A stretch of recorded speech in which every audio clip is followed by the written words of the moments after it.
What do you do when you catch feelings for somebody who wants to all of a sudden up and move across the country? We'll get into that in a bit, but first, my 27-year-old female, fiancé 31-year-old male, went out drinking for the whole day after I told him I needed support for my mental health and help looking after the baby. We'll try to keep this short because I'm exhausted. Yesterday, I expressed to my partner that I think I'm experiencing postnatal depression and that I'm finding it really overwhelming to look after our baby and work during the week. I told him I think he prioritizes work too much and needs to make some sacrifices to be there for his family. I work twice a week while baby's at daycare, and today was one of those days. My partner got to enjoy a day at the races through his work and had been drinking from mid-morning. I expressed to him that I would really appreciate if he was home for our baby's dinner time just because it's a handful, and continuing on from our conversation, it's important to me that he's home at a good time. He sent me a message saying he won't be home anytime soon, although he's not going out after the races, although everyone else is.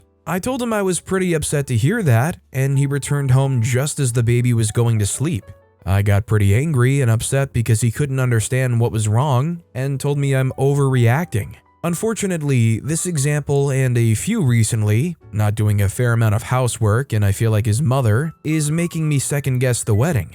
Am I overreacting? What on earth can I say to him to make him realize he's really hurt me? Personally, I don't think OP's overreacting at all, especially when you have a young baby that you're having to take care of. If your partner's off and doesn't even really communicate to you properly what all is going on, you feel kind of lost. Combined with postnatal depression, the whole lack of care being expressed is incredibly frustrating. Also, hi, I'm Steven, and if you guys enjoy tricky relationship topics, why not hit those like and subscribe buttons down below? That said, our next story is, my wife, female 47, says she has no libido and never wants to have sex with me, 50-year-old male, again. Is this the end for our marriage? Well, the title says it all, but there's a bit of backstory for context. After some good relationship issues about a decade ago, I thought my wife and I were in pretty good shape relationship-wise. We chat, we laugh, we're friends, have similar views on many things, and generally fit well together. For me, the massive issue has been our physical relationship. My wife and I have been together for 23 years, and in the beginning, our sex life was pretty great. As expected, the frequency and intensity faded a bit over time, but since we had our children, 21 and 17, the decline was very steep. This bothered me and we'd occasionally argue, something we do very rarely. I usually initiated sex and for the most part got rejected. Occasionally my wife would agree, and whilst I always thought she enjoyed herself or was a good actor, she was not very active, and I often thought she was just throwing me a bone so I'd leave her alone for a while. Before you come at me as some sort of monster always pestering my wife for sex, we're talking weeks or months between intimate moments. Don't get me wrong, I want to get physical more often. I'd be happy with once a week or even a couple times a month. In heaven if more often, but I took what I could get. I love my wife and I desire her physically, but to be constantly rejected is soul destroying and was making me feel dirty and not in the good way for asking. Eventually, I decided that the next time we would have sex would be when my wife initiated it. That was 6 years ago. This has been growing increasingly heavy on my heart over the years. I've thrown myself into other things and generally kept a lid on it. My youngest turns 18 soon and finishes high school in a few months, and my intention was to hold on until then before considering my future in the relationship. All the time hoping for a miracle. What brought matters to a head was last week, I reached around my wife for a cuddle in bed, and my hand must have brushed too low for comfort, by accident and not even that close, and my wife practically pushed me out of the bed. A couple of days ago I brought it up. Not an argument, just talking, and just asked if she ever intended to have sex with me again. She said no. When I asked her why, she said she felt like she didn't have any drive at all. I asked her if she wanted to have any desire for me again, and the answer was no. To be told, I don't want you, and what's more, I don't want to want you, hurts. She says she's happy with our relationship as is, as friends and companions. I want more. I definitely don't want her to just lie back and let me while she isn't getting any pleasure out of it. I want to be wanted. I want her to desire me as much as I want and desire her. I understand that sex drives can dip and even disappear for many reasons, but I don't understand why she doesn't want to see if her drive can be rekindled. I've told her I want more, but she'd told me that she's not willing to change things. I've been celibate, and to be fair to my wife, mostly happy with my lot for the last 6 years, but I am desperate for a physical relationship with her and have told her this cannot continue. I've said that if she/we don't look into how we/she can recover her libido, not necessarily even by having sex, by the time my youngest graduates high school, I don't want to disrupt her final year, then I'll look to start divorce proceedings. She just nodded. She seems to have chosen nothing over me, and I'm broken. I think my wife hopes that I'll simply let this slide and we can slip back into our comfortable coexistence, but I can't. I've contacted a therapist and will start this next week. I need to try and come to terms with this rejection and learn how to move on. The thought of dating in my 50s terrifies me, but do I deny myself and slip back into my comfortable but celibate half-life? Or do I risk it all in the hopes, however small, of something more? P.S. Please don't suggest an open relationship or having an affair. I only want my wife and won't do that to her. Honestly, I don't think that this is the end of the road for OP. OP's like, well, if I get a divorce, am I risking everything to take this albeit slim chance? I think they'll find somebody out there for sure. And every relationship is different. Some people are more than happy not having any sex life at all. I would be willing to bet that for a majority of people to be in a long-term committed relationship, they would want to feel wanted in that way. I think it's a very important thing for a relationship like that. Our next story is, sometimes it feels like I, 28-year-old female, am parenting my husband, 28-year-old male. My husband of 5 years struggles to take care of himself. He has to be reminded to eat. He can't keep a decent sleep schedule. He spends all his time on the computer or gaming with his friends. He's depressed for sure and takes medication, but it feels like there's only so much that can help with it. The rest comes down to lack of structure. I live a structured, balanced life, and he doesn't. Can't plan, doesn't keep up with stuff. Our house is always a mess. We're messy people, but it feels like I want to get better at keeping house and make an effort, while he doesn't. I've found myself pulling away from him. I find myself finding more independent hobbies and interests, to the point where, unless we're traveling together or out on a date, we hardly interact. Our day-to-day lives are largely separate. We don't even share a bed. As a result, there's just no sexual desire. My parents probably have more than we do. We've had lots of talks, but I can't change him. I can only focus on me. He is an amazing, loving, caring person, but he just struggles with taking care of himself and of the relationship. So what can actually be done here? Are there any tangible steps forward I can take or can suggest to him? I don't want to be a nag, but I don't know what else is in my power. I will say, my husband is amazing at caring for our cat, his family, and will be there for those who need him, just not himself. I definitely think this is the kind of thing where you have to be honest about these shortcomings, and if you want to be together and want a future with them, you try to usher them towards some kind of therapy where hopefully they can address what's going on, break it down, and work on those things to improve them.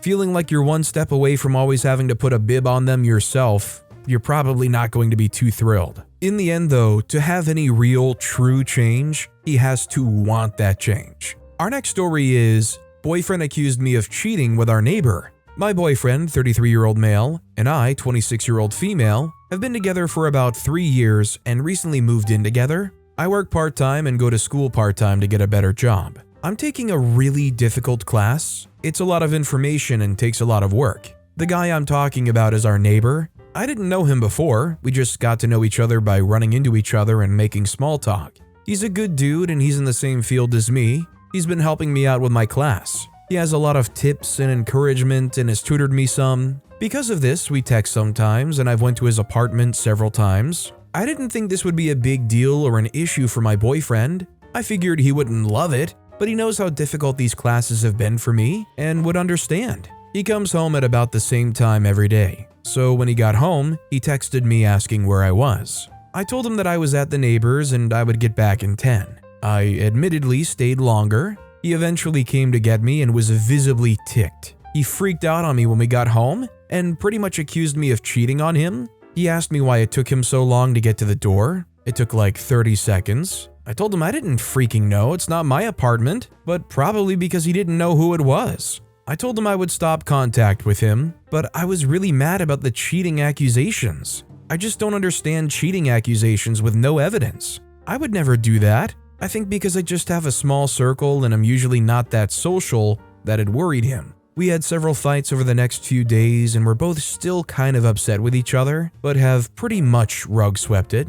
Was this inappropriate of me and should I apologize and really try to talk this out with him? Or just move on? I'm getting very conflicting advice and opinions. I want us to have a mature and healthy relationship. Well, I think if you truly want to be able to move on from this, you need to be able to talk about it. You need to be able to have clear, concise communication. I feel like, considering his reaction and the history with how he's behaved regards to the situation, rug sweeping it and then just never bringing it up again probably is not the healthiest thing, because I'm willing to bet it's going to be swimming around in the back of his mind forever. This next story is, how can I, 31-year-old female, gently tell my friends, all 30s-year-old female, I don't want to take part in the Secret Santa this year. Me and a group of 3 other friends usually do gifts for our birthday and Secret Santa at Christmas. It's around a €20 budget, which isn't necessarily a lot. However, this year it's going to be financially a stretch for me. It's been a really hard year for me financially, and I am, at times, barely scraping by.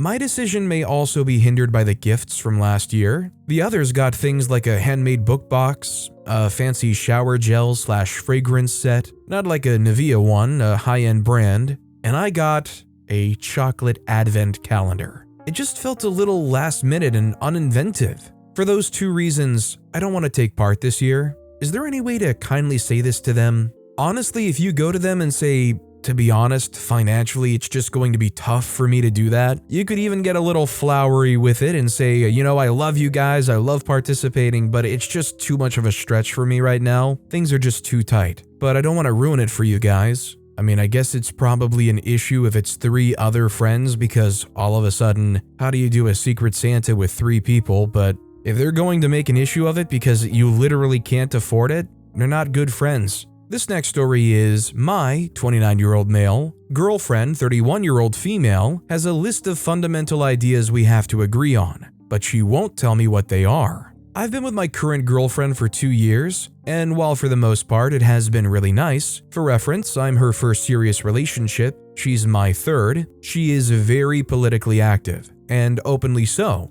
And while I consider myself by no means a genius or scholar, I pride myself in trying to never take a stand on things without doing my own research first. I am not, however, especially driven politically, never been to any demonstrations, signed any petitions, etc. We've had some reoccurring discussions on certain topics where it's obvious that we're in disagreement, and where I feel I have to just accept not only what is right, but the correct phrasing of the truth. She has also stated that on some fundamental points, we have to agree in order to be together. Yet, when I ask her to tell me these points, she ignored my request. She's told me that we already disagree on half of these, not telling me which ones, and when asked how she knows we disagree, she tells me she can tell by the way I speak of certain subjects. I've told her multiple times that if she could just tell me what these things are, it would be much clearer to both me and her, if I agree with her or not, but as mentioned before, she outright ignored this or changes the subject. I try to be careful about assuming or drawing conclusions, but it feels to me she's scared that if she tells me, it becomes real, and we as a result can't be together because of the different views. We've gone a couple of rounds with this, but now we've had quite a big fight, and I feel like I need an outside perspective. So what do you guys think? Am I being unfair in my request? Am I being difficult? I mean, if she has certain qualifications you have to pass in order to be in the relationship, I mean, it would be nice to know what things she does consider a deal breaker. I mean, shoot, she already said you don't agree with half of those. Why are they even sticking around if that's the case, right? I mean, I kind of understand her concern. If I tell you them, you'll just lie to make me hear what I want. But I think that already implies a terrible precedent for your relationship, where you can't actually communicate 100% honestly to each other. If she has legitimate deal-breaking relationship-ending things she knows of in her heart, and she cannot within reason even communicate those things to you, is there going to be any part of your relationship built on trust? This next story is, casual relationship lied about age. I've, 33-year-old female, been seeing a guy for a month, and he's moving away in 3 weeks, so this fling has an expiry date. When we matched, his age on his profile was 36. We've met up 4 times, chat most days, slept together, etc. And I mentioned something about age a few days ago and then said he's not 36, he's actually 44. I wasn't happy about it. The age doesn't bother me, it's the fact his age was wrong on his profile. He said to me he genuinely forgot. It's only when I mentioned something about his age the other day, he realized he hadn't told me. He said on other apps he's had older women message him quite crude things, but assumed the app we met on, you could send messages before matching, so he lowered his age to avoid the older women. Although I have said you literally have to both match to be able to talk. He's deleted his profile now anyway before he even told me his real age. I asked if he explains this to all matches, and he said I'm the only person he's matched with and said he just forgot. He's been really apologetic. Would you continue seeing him casually if you know it's going to end in 3 weeks anyway and it's fun/sex? The age doesn't bother me, just don't think it's right to put the wrong age on your profile. I mean, the only way I think you could possibly see past this and accept it is if you genuinely believe he's just that clueless about how the apps work. If he had this legitimate misunderstanding about how these things work, maybe you could understand that. Otherwise, this guy just seems like a bit of a catfish saying they're, almost 10 years younger? Bottom line though, if this is something with an expiry date, if you're still having fun and a good time with it, as long as you know that he's tested clean, I don't really know how much it's going to hurt just having fun with it the rest of the time. This next story is, my girlfriend, 23-year-old female, is convinced that I, 24-year-old male, am having an affair with my doubles partner, 22-year-old female. I am not, and it's driving me mad. Hi Reddit. So I'm a pro athlete. I won't say which sport exactly for anonymity, but it's one where you can play singles and doubles. I met my girlfriend 2.5 years ago, and we've had a wonderful relationship. I also made it very clear from the beginning that I would often have to be away traveling around the country and occasionally internationally to compete in tournaments, and she accepted this and has never had a problem with it until the coaches paired me with this girl who I'll call Lucy, who I will admit I've become good friends with, but that's it, she isn't my type. Lucy is very conventionally attractive, and most guys, 100% not me, would find her more attractive than my girlfriend. I think some of her gossipy friends have gotten into her head, telling her she shouldn't trust me going to hotels with this attractive girl without her there. My girlfriend is always welcome to come along to spectate, but usually can't because of work. She then started reading into things that aren't there, like not being happy that me and Lucy hugged each other after winning a tournament together recently. Like, what?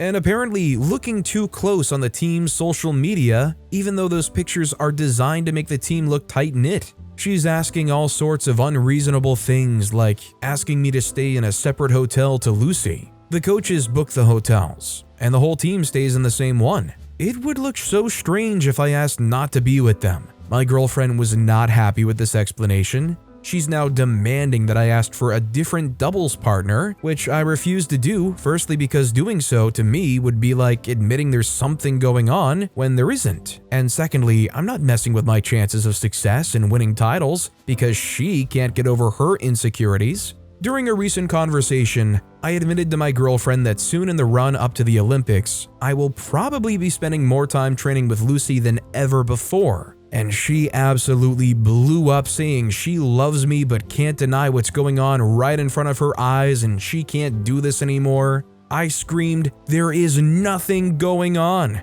And she stormed out and says she's going to her parents for a few days. And that's where we're at the moment. My goodness, I love this girl so much and I just want her to trust me, dang it. I've never given her a reason not to. Any advice on how to convince her to trust me? Please don't say ditch Lucy as a doubles partner, because I ain't doing that. I feel for OP because this is written very passionately and I want to believe them. I think pro athletes, and by semi-extension grouped in celebrities, get a pretty blatant rap about if you're with a committed partner, once you hit pro and you're going around touring all the time, they're almost always going to be cheaters. Beautiful women will be throwing themselves at them. I don't know what OP has to do to prove it if they've got to set up a webcam in their room so they can live stream 24/7 to show that, hey, I'm not inviting Lucy over to my bedroom at night at the hotel. I mean, I would even understand if OP doesn't want to break up with this partner just because it actually kind of makes it look like they're guilty of something. Honestly, at some point, if they're not willing to believe you, I think it comes down to choosing your relationship with this woman or your professional career. It sounds like it's kind of driving her to her wit's end. It sounds like she's so dug in that you're really not going to change her mind any which way. And let's say you get rid of Lucy, you get another female doubles partner, it's probably going to be the exact same thing again, right? This next story is, I, 27-year-old female, tested positive for chlamydia a couple of days ago. My boyfriend, 27-year-old male, isn't speaking to me because he thinks I cheated. My boyfriend and I have been together for about a year now. We live about 2 hours away from each other, so we've been doing the long distance thing. During the very beginning of our relationship, we disclosed our past sexual history with each other. I even got tested straight after we first became intimate with each other because I'm extremely cautious about my health. I came back negative for all STDs. My boyfriend took offense to this, assuming that I thought of him as dirty. After we talked this out, he said he would get tested. This was months ago, and he never updated me on whether he went or not. Fast forward to last Friday, I went to the clinic complaining of abdominal pain and got tested for all STDs. I tested positive for chlamydia. This was a shock to me because I haven't been with anyone else other than my boyfriend. And I tested negative for everything 5 months ago. I immediately texted my boyfriend about my diagnosis and told him he should get tested too. He called me on the phone and told me that he hasn't been with anyone other than me and he can't trust my word at the moment. I was incredibly upset by this. I explained that he should trust me enough to know that I'm not the type of person to cheat. If anything, I should be asking him the same question. He said he needs time to think. I respected his wishes. It's now been 2 days, and the only communication we've had is a goodnight text. I've been incredibly anxious about the eventual talk that we'll have once he's had enough space. I don't want to argue, and I shouldn't have to beg to prove my innocence. Any advice on what I should say or ask him? I don't want this to ruin our relationship. I mean, really, it comes down to one of 3 things. Either OP did cheat, and they're even lying in a Reddit post. OP caught it from their boyfriend and they're somehow not upset enough about it. Or the third option, which is incredibly unlikely, it was an accidental positive.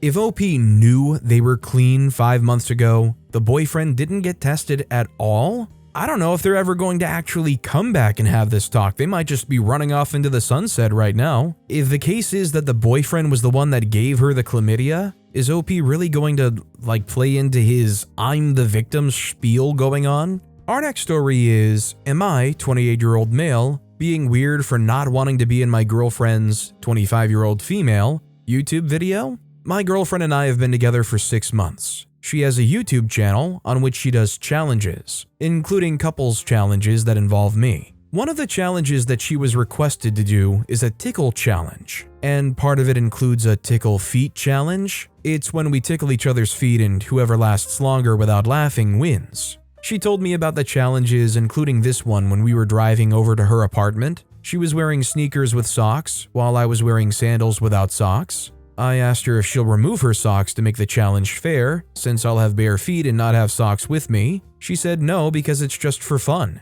I said I understand, but since they're calling it a challenge, I'll then refuse to be in it. She thinks I'm being weird for it. Honestly, not the reasoning I thought OP was going to not want to be in this feet tickling challenge video going into it. See, I really thought OP was either going to have a problem with their or their girlfriend's feet being featured on the YouTube video. Not the fact that this is just because it's an unfair competition. We've got to submit a formal complaint to the governing body of the feet tickling YouTube challenge. I mean, if you don't want to be a part of the tickling challenge video, I think that's completely fair and fine. Is it wrong of her to think that you're weird not because you don't want to be in it, but because you want it to be a fair competition? I don't really know.